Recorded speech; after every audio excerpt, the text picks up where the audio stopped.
Hello friends, welcome to GS analysis centre. Daily current affair के session में आज हम डिस्कस करेंगे 13 जून का current affairs.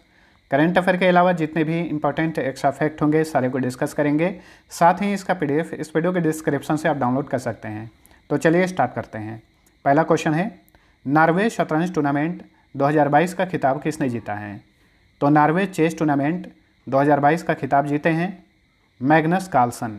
Option C right answer, जो कि नॉर्वे के ही चेस खिलाड़ी हैं और वर्तमान समय में ये दुनिया के नंबर 1 चेस खिलाड़ी हैं। मैग्नस कार्लसन, इन्होंने नॉर्वे शतरंज टूर्नामेंट 2022 का खिताब जीत लिया है।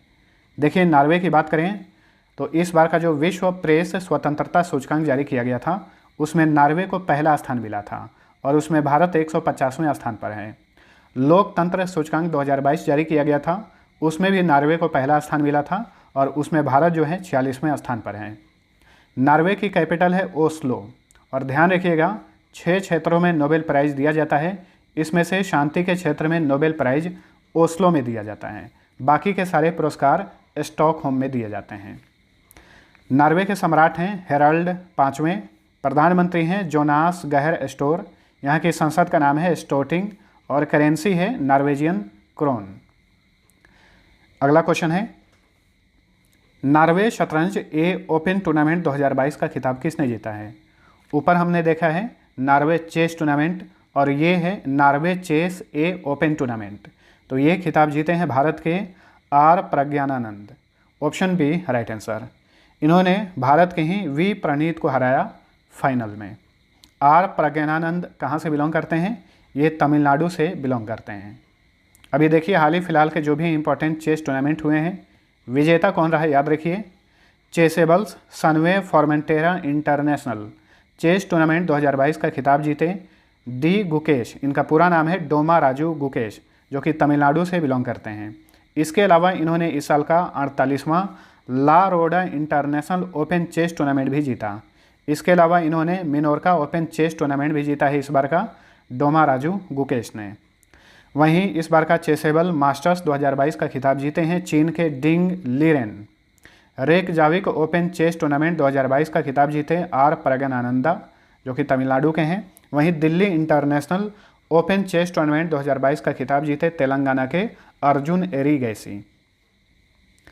नेक्स्ट, लोकतंत्र के स्वर और रिपब्लिकन एथिक्स किस भारतीय व्यक्तित्व के चुनिंदा भाषण हैं? तो देखिए, ये पुस्तकें हाल ही में लॉन्च हुई है। भारत के राष्ट्रपति रामनाथ कोविंद के जो भी चुनिंदा भाषण थे उन्हीं का ये संग्रह है। हाल ही में केंद्रीय सूचना और प्रसारण मंत्रालय ने इन बुक्स को लॉन्च किया है। ठीक है, मंत्रालय के मंत्री हैं अनुराग सिंह ठाकुर, उन्होंने अपने हाथों से इन बुक्स को लॉन्च किया। चलिए अगला क्वेश्चन है, केंद्रीय मंत्रिमंडल ने जैव चिकित्सा उपकरणों और प्रौद्योगिकियों के क्षेत्र में किस देश के साथ एक समझौता ज्ञापन को मंजूरी दे दी है? तो ये समझौता किया गया है भारत और अमेरिका के बीच में। हाल ही में केंद्रीय कैबिनेट ने इसकी मंजूरी दे दी है।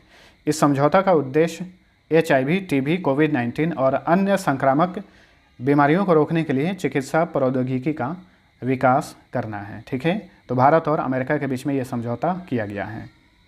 अमेरिका की बात करें तो देखिए, अमेरिका और कनाडा को 49वीं समानांतर रेखा विभाजित करती है। विश्व का सबसे बड़ा रेलवे जंक्शन शिकागो में है।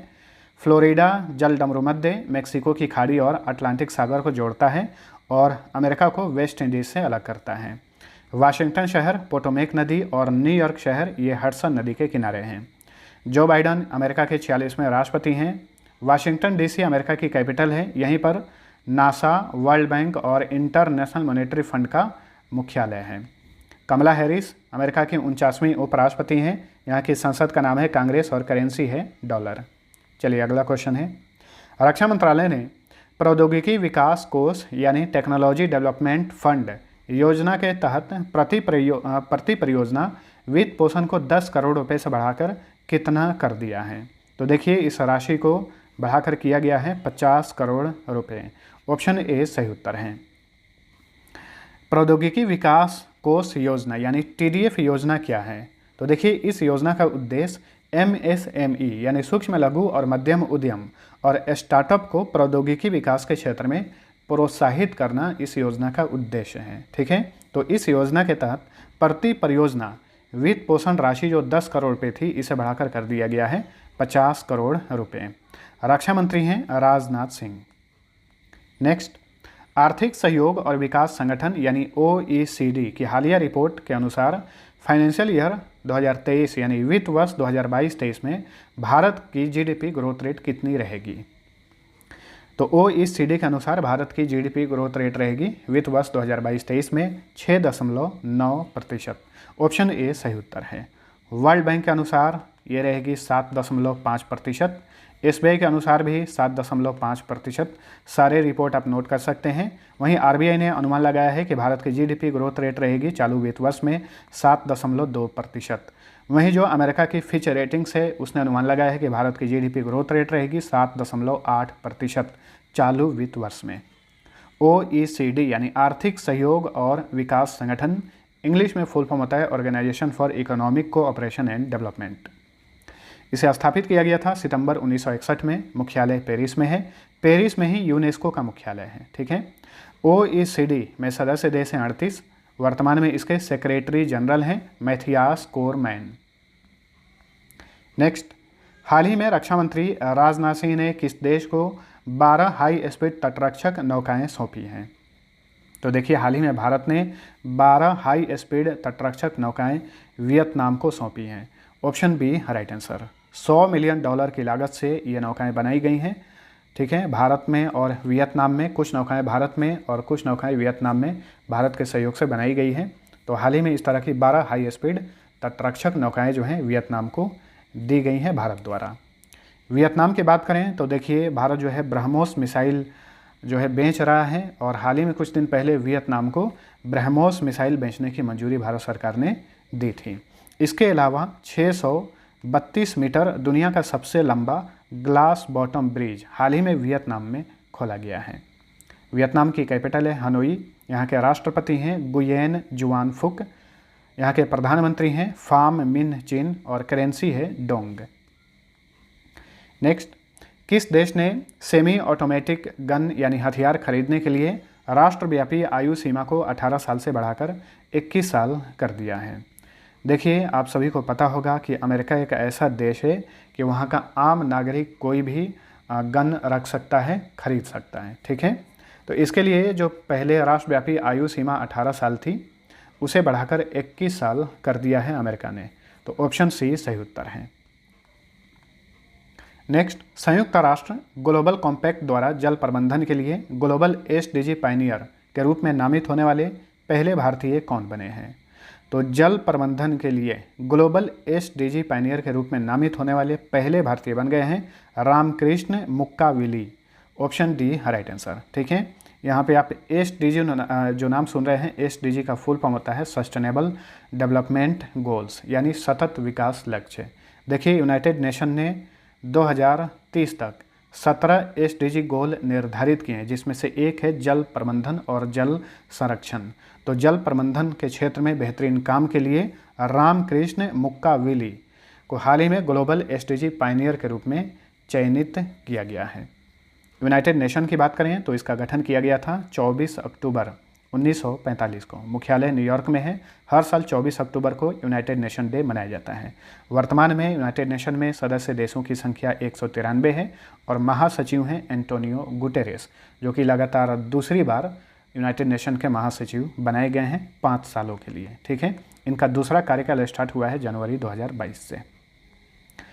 नेक्स्ट, किसानों को ट्रैक्टर और कंबाइन हार्वेस्टर पर सब्सिडी प्रदान करने के लिए किस राज्य की सरकार ने यंत्र सेवा योजना शुरू की है? एक्चुअल में इस योजना का पूरा नाम है YSR यंत्र सेवा योजना। ठीक है। तो इस योजना को शुरू किया है आंध्र प्रदेश ने। आंध्र प्रदेश के मुख्यमंत्री हैं YS जगनमोहन रेड्डी। उन्होंने हाल ही में इस योजना को लॉन्च किया है, यंत्र सेवा योजना। देखिए, Skoch state of governance ranking 2021 जारी किया गया था, उसमें आंध्र प्रदेश को पहला स्थान मिला था। इसके अलावा स्मार्ट पुलिसिंग इंडेक्स 2021 में भी राज्य को पहला स्थान मिला। जगन्नाथ चेदोडू योजना लॉन्च की गई है। साल्ट कार्यक्रम चलाया जा रहा है। साल्ट का मतलब है सपोर्टिंग अंधराज लर्निंग ट्रांसफॉर्मेशन। स्त्री योजना शुरू की गई है। Jagannath smart township portal Andhra Pradesh में लॉन्च किया गया है। आंध्र प्रदेश अपनी सीमा भारत के 4 राज्यों से शेयर करता है, तमिलनाडु, कर्नाटक, तेलंगाना और ओडिशा। भाषा के आधार पर गठित होने वाला ये भारत का पहला राज्य है। इसका गठन किया गया था 1 अक्टूबर 1953 को। जिलों की संख्या 26 हो गई है। देखिए, आंध्र प्रदेश में पहले जिले 13 थे और हाल ही में 13 नए जिले बनाए गए हैं, यानी कुल जिलों की संख्या हो गई है 26। अमरावती राजधानी है। मुख्यमंत्री हैं YS जगनमोहन रेड्डी। गवर्नर हैं विश्वभूषण हरिचंदन। मुख्य न्यायाधीश हैं प्रशांत कुमार मिश्रा। आंध्र प्रदेश का हाईकोर्ट अमरावती में है। देखिए, भारत में कुल 25 हाईकोर्ट हैं और 25वां हाईकोर्ट है, यानी सबसे नया वाला हाईकोर्ट जो है ये आंध्र प्रदेश हाईकोर्ट ही है। ठीक है। आंध्र प्रदेश में लोकसभा सीट की संख्या 25, राज्यसभा सीट 11, विधानसभा सीट की संख्या 175 है। विधान परिषद भी है, इसके सीट की संख्या 58 है। वर्तमान में भारत के 6 राज्यों में विधान परिषद है: उत्तर प्रदेश, बिहार, महाराष्ट्र, कर्नाटक, आंध्र प्रदेश और तेलंगाना। आंध्र प्रदेश का स्टेट एनिमल है काला हिरन, स्टेट बर्ड रामाचिलुका, स्टेट ट्री नीम, स्टेट फ्लावर चमेली और स्टेट स्पोर्ट्स कबड्डी है। कुचिपुड़ी यहाँ का क्लासिकल डांस है, शास्त्रीय नृत्य है। घंटा मर्दाला, कुम्मी, छड़ी तथा सिद्धि मधुरी यहाँ के फोक डांस है। Venkateswara national park, Papikonda national park है यहाँ पर। श्री साइलम बांध, बसवा सागर बांध, ये दोनों डैम कृष्णा नदी पर हैं। चेंचूस, कौढस सवारा तथा गदवा यहाँ के आंध्र प्रदेश की प्रमुख जनजातियाँ हैं। आधिकारिक भाषा, देखिए तेलंगाना और आंध्र प्रदेश दोनों राज्यों की आधिकारिक भाषा तेलुगु है। अगला क्वेश्चन है, garden reach ship builders and engineers limited के नए अध्यक्ष और प्रबंध निदेशक कौन बने हैं? तो garden reach ship builders and engineers limited, जो कि भारत में जहाज़ों का निर्माण करती है, इसके हाल ही में चेयरमैन और मैनेजिंग डायरेक्टर बने हैं PR हरी। ऑप्शन ए सही उत्तर है। Garden reach ship builders and engineers limited, इसका गठन कब किया गया था? 1884 में। इसका हेडक्वार्टर कोलकाता में है। नेक्स्ट, R सुब्रमण्यम कुमार निम्न में से किस बैंक के नए प्रबंध निदेशक और मुख्य कार्यकारी अधिकारी बने हैं? देखिए, हाल ही फिलहाल में बहुत सारे बैंकों के नए MD और CEO बनाए गए हैं। उसी लिस्ट में एक और बैंक आ गया है RBL बैंक। तो RBL बैंक के नए MD और CEO बने हैं R सुब्रमण्यम कुमार। ठीक है, तो option C right answer. RBL bank की बात करें तो इसकी स्थापना की गई थी 1943 में। मुख्यालय मुंबई में है और RBL बैंक का टैगलाइन है अपनों का बैंक। अब देखिए, यहाँ पे हम नियुक्तियों का बात की हैं, तो जो भी लेटेस्ट इंपॉर्टेंट अपॉइंटमेंट्स हैं इन्हें भी याद रखिए। प्रसार भारती के नए CEO बने हैं Mayank Kumar Agarwal. Union Bank of India की पहली महिला MD और CEO बनी हैं A Mani Mekhalai. Punjab and Sind bank के नए MD और CEO बने हैं Swarup Kumar Saha. Indian Overseas Bank के नए MD और CEO बनाए गए हैं अजय कुमार श्रीवास्तव। फेडेक्स, जो कि अमेरिका की प्रसिद्ध कुरियर सेवा कंपनी है, इसके CEO बने हैं राज सुब्रमण्यम। ये भारतवंशी हैं, इसलिए इनकी नियुक्ति याद रखिए। ट्विटर के नए CEO बनाए गए हैं Parag Agrawal. Financial Action Task Force के नए अध्यक्ष हैं T राजा कुमार। अंतर्राष्ट्रीय एल्यूमिनियम संस्थान लंदन के अध्यक्ष बने हैं सतीश पाई। राष्ट्रीय सूचना विज्ञान केंद्र यानी नेशनल इंफॉर्मेटिक्स सेंटर के नए डायरेक्टर जनरल बने हैं राजेश गेरा। विश्व व्यापार संगठन समिति के नए अध्यक्ष बने हैं अनवर हुसैन शेख। तो फ्रेंड्स, ये था हमारा आज का करंट अफेयर। वीडियो पसंद आया है तो लाइक और शेयर जरूर करना। अब चलिए फटाफट पिछले क्लास का क्विक रिवीजन कर लीजिए। पहला क्वेश्चन, छोटे व्यवसायों का समर्थन करने के लिए किस सोशल मीडिया प्लेटफॉर्म ने SMB साथी उत्सव लॉन्च किया है? व्हाट्सएप ने। मेटावर्स में अपना कार्यालय खोलने वाला दुनिया का पहला मान्यता प्राप्त निकाय कौन बना है? तो ये है अखिल भारतीय तकनीकी शिक्षा परिषद। किस केंद्रीय मंत्रालय ने green open access rules 2022 launch किया है? केंद्रीय विद्युत मंत्रालय ने। अमेरिका का 9वां शिखर सम्मेलन 6 से 10 जून के बीच कहां पर आयोजित किया गया? देखिए, इस सम्मेलन का आयोजन हर 3 साल में एक बार किया जाता है। इस बार का आयोजन लॉस एंजल्स में किया गया। 11 जून 2022 को प्रधानमंत्री नरेंद्र मोदी ने किस शहर में इन स्पेस यानी Indian national space promotion and authorisation centre का मुख्यालय का उद्घाटन किया? अहमदाबाद में। हाल ही में केंद्र सरकार ने किस प्रकार के विज्ञापनों पर तत्काल प्रभाव से रोक लगा दी है? सरोगेट विज्ञापनों पर। केंद्रीय वित्त मंत्री निर्मला सीतारमण ने किस शहर में राष्ट्रीय सीमा शुल्क और GST संग्रहालय का उद्घाटन किया? पणजी में, गोवा की कैपिटल पणजी में। भांग यानी मारीजुआना के इस्तेमाल और बिक्री पर से प्रतिबंध हटाने वाला पहला एशियाई देश कौन बना है? थाईलैंड। इंटरनेशनल लेबर ऑर्गेनाइजेशन द्वारा 110वां अंतर्राष्ट्रीय श्रम सम्मेलन कहाँ पर आयोजित किया गया? जिनेवा में इसके मुख्यालय में। ILO का मुख्यालय जिनेवा में है और जिनेवा स्विट्जरलैंड में है। केंद्र सरकार ने कामकाजी महिलाओं के लिए पहले 2 बच्चों के लिए मातृत्व अवकाश की अवधि 12 सप्ताह से बढ़ाकर कितना कर दिया है? 26 सप्ताह।